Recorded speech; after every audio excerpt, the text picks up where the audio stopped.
Hello दोस्तों, नमस्कार। SMX channel में मैं आप सब लोगों का दिल से बहुत बहुत स्वागत करता हूं। सो दोस्तों, इस वीडियो में हम लोग कवर करेंगे 7 इंपॉर्टेंट चीज़ों को। तो चलिए स्टार्ट कर लेते हैं सबसे पहले हैप्पीएस्ट माइंड टेक्नोलॉजी के साथ। बहुत सारे लोगों के कमेंट भी आते हैं, बहुत सारे लोगों के पास ये कंपनी शायद से होगी भी। कैसी है कंपनी? तो कंपनी तो बहुत ही शानदार है, आईटी सेक्टर से बिलोंग करती है, तो आपको पता ही है गिरावट तो पूरे सेक्टर में देखने को मिल रही है।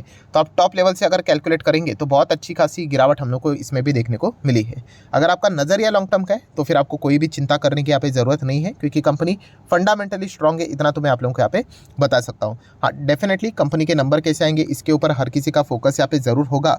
बट जैसे मैंने आप लोगों को कहा कि ये शॉर्ट टर्म वाली बात होगी। लॉन्ग टर्म के हिसाब से अगर हम लोग बात करें तो हम क्या चेक करते हैं? कंपनी का पोटेंशियल चेक करते हैं। तो पोटेंशियल के हिसाब से बात करें तो वो ज़बरदस्त परफॉर्मेंस हम लोग को देखने को यहाँ पे मिल सकता है। अगर आपके पास ये कंपनी अगर होगी तो मुझे नहीं लगता कि कोई आपको मतलब पैनिक करने की यहाँ पे ज़रूरत है। हाँ, कंपनी है मिड साइज़ की, तो मिड साइज़ की कंपनी रहेगी तो 30-40% तो नॉर्मल गिरावट हम लोग को देखने को मिलेगी। बट येस, लॉन्ग टर्म के हिसाब से बात करें तो एक कंपनी का परफॉर्मेंस आप लोगों को अच्छा खासा देखने को यहाँ पे मिल सकता है। देखिए, केपीआईटी टेक भी गिरा था, बट बाद में कैसा बहुत अच्छा तेज़ी आ गया ना, तो भूल जाते हैं सब लोग।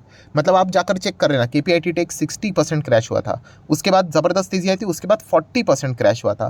तो ये गिरावट हर किसी स्टॉक में आने वाली है। आपके पोर्टफोलियो में जितने भी स्टॉक आपको अच्छे देखने को मिल रहे हैं ना, हर किसी का नंबर लगेगा।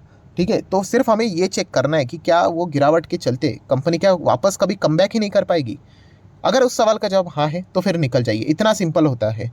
ठीक है, तो हैप्पीएस्ट माइंड में अभी भी गिरावट देखने को मिले, आपकी आंखों के सामने आप देख सकते हो। कितना है? लगभग 36। ये तो मैं नॉर्मल बता रहा हूँ, 40% भी आप पकड़ सकते हो। तो क्या ये गिरावट कंपनी को तबाह कर रही है? तो बिल्कुल भी नहीं।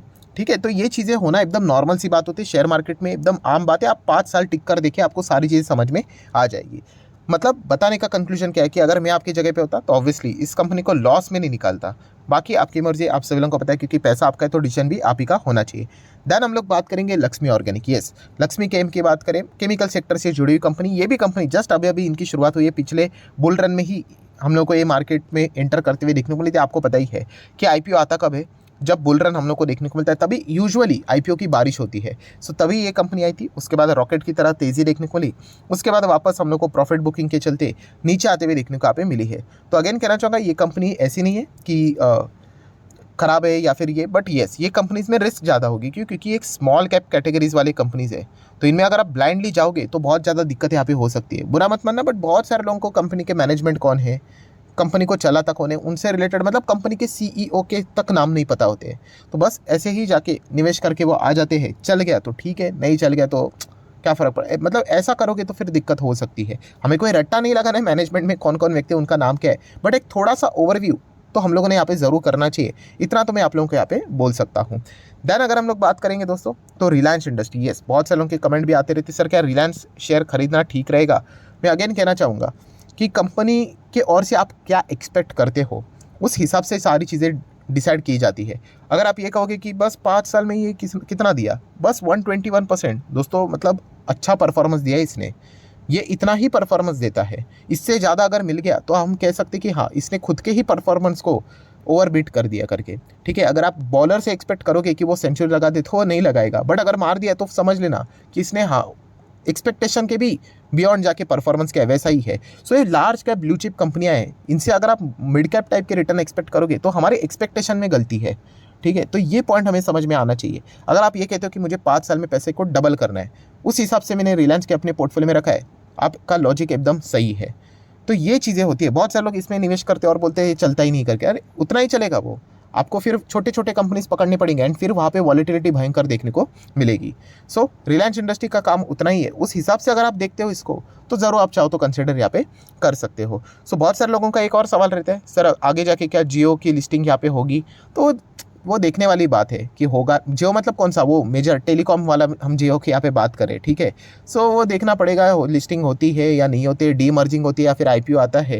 ये तो पूरा मैनेजमेंट का खेल है, उसके ऊपर हम लोग का फोकस रखना चाहिए। हाँ, इतना कह सकते कि रिटेल के ओर से भी मतलब जो वापस शेयर्स यहाँ पे लिए जा चुके आपको पता ही है, एंड वो वेंचर वाली कंपनी देखने को मिल रही है। तो जिस प्रोसेस में वो कंपनी चल रही है, माइट भी भविष्य में हम लोग को इस प्रकार की चीज़ें होती हुई देखने को मिलेगी। भविष्य मतलब मैं आने वाले 1-2 साल के समय के हिसाब से बात यहाँ पे कर रहा हूँ। देन हम लोग बात करेंगे, अगेन सबसे ज़्यादा पॉपुलर सवाल पूछे जाते हैं इन्फोसिस से रिलेटेड, सर क्या हम लोग इन्फोसिस का शेयर खरीदें? सर क्या हम लोग विप्रो का शेयर यहाँ पे खरीदे? तो दोस्तों मैं अगेन कहना चाहूँगा इन कंपनीज़ में भी सेम वही चीज़ है कि 5 साल में अगर आप अपने पैसे को डबल करना चाहते हो, उस हिसाब से आप चाहो तो इसको फोकस में रख सकते हो। उससे ज़्यादा रिटर्न्स चाहिए तो फिर आपको मिड साइज़ के, स्मॉल साइज़ के आईटी कंपनियाँ पकड़नी पड़ेगी, जैसे कि हैप्पीएस्ट माइंड, केपीआईटी, एलटीटीएस, उन कंपनीज़ के और आप लोगों को ज़्यादा फिर फोकस करना पड़ेगा, तो उनमें वॉलेटिलिटी भी उतनी रहती है। इन्फोसिस की अगर हम लोग बात करें, हाँ ये कोई गारंटी वाली बात नहीं कि इसका अर्थ ये नहीं गिरेगा करके। देखिए इन्फोसिस भी इतनी बड़ी कंपनी होने के बावजूद टॉप लेवल से इतनी मस्त तरीके से हम लोग को गिरते हुए देखने को मिली है। सो बढ़िया कंपनी है, शानदार कंपनी, इसका भी वही टारगेट है 5 साल में पैसा डबल करके दो, तो आप देख सकते हो।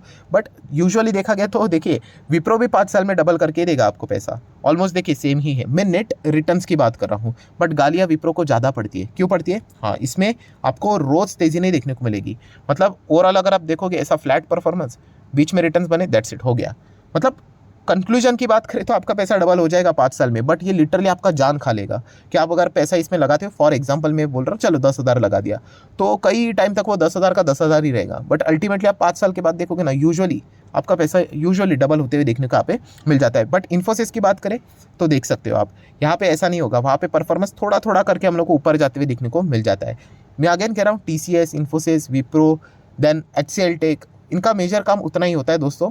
ये उस हिसाब से हम लोगों ने इनके बारे में विचार यहाँ पे करना चाहिए। सो अगर विप्रो वर्सेस इन्फोसिस की अगर मैं बात करूँ, मुझे ऐसा लगता है कि इन्फोसिस में जाओगे तो ठीक रहेगा। रिकमेंडेशन है क्यों? क्योंकि ये थोड़ा बहुत तो हम लोग को बीच बीच में चलते हुए देखने को मिल जाता है, तो लोग कुछ हद तक यहाँ पे होल्ड कर लेते हैं। विप्रो में जाओगे तो लिटरली मतलब वो बोलते हैं ना, कछुआ टाइप है, डेड टाइप का स्टॉक है, रिटर्न्स तो उतने ही बनाकर यहाँ पे दे देगा, बट होल्ड करते वक्त बहुत सारे लोगों का मतलब हम कह सकते हैं बैंड बजते हुए देखने को यहाँ पे मिल जाता है। ठीक है, नेक्स्ट अगर हम लोग यहाँ पे बात करेंगे दोस्तों, यस एक ट्रैप वाला स्टॉक, जो कि कल के दिन में मैंने वीडियो बनाया था, कॉफी डे एंटरप्राइज।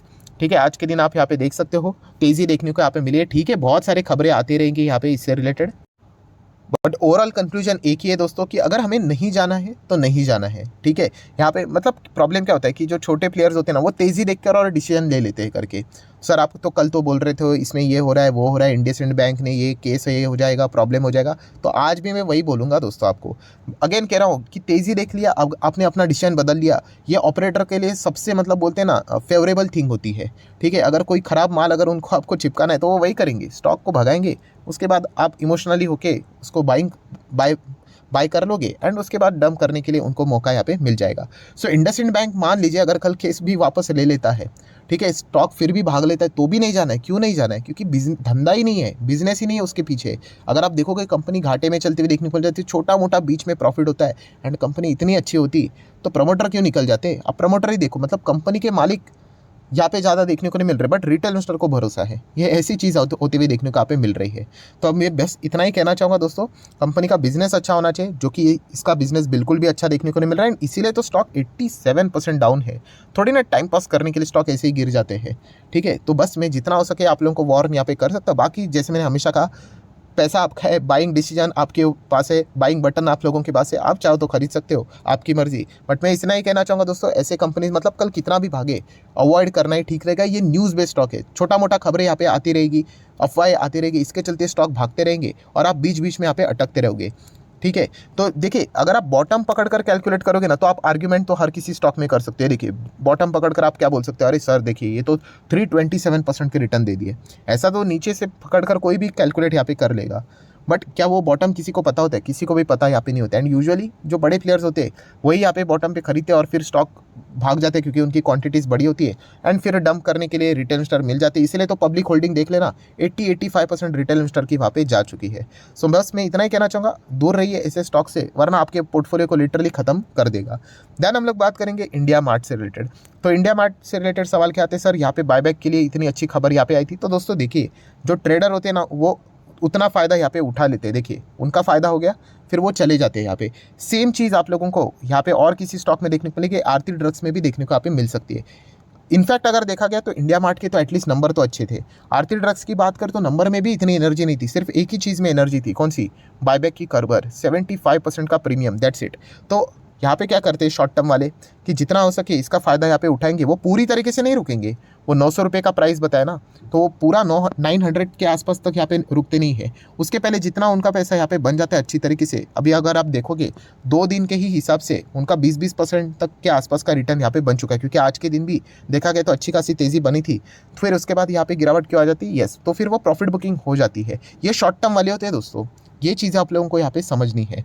तो इसलिए तो कहता हूँ मैं, बोनस, बायबैक, स्प्लिट डिविडेंड, ये कभी आपका टारगेट नहीं होना चाहिए कि मैं ये शेयर को खरीदूं क्या क्योंकि इसमें बायबैक है करके। कोई फ़ायदा नहीं, वो ट्रेडर लोग उसको उछालेंगे, बाद में वापस नीचे आएगा। बायबैक के चलते स्टॉक प्राइस मतलब एकदम आसमान नहीं छुएगा। उसके लिए तो कंपनी का धंधा ही अच्छा होना चाहिए। तो वो हम लोगों ने स्टडी करना है और डिसीजन यहाँ पे लेना होता है।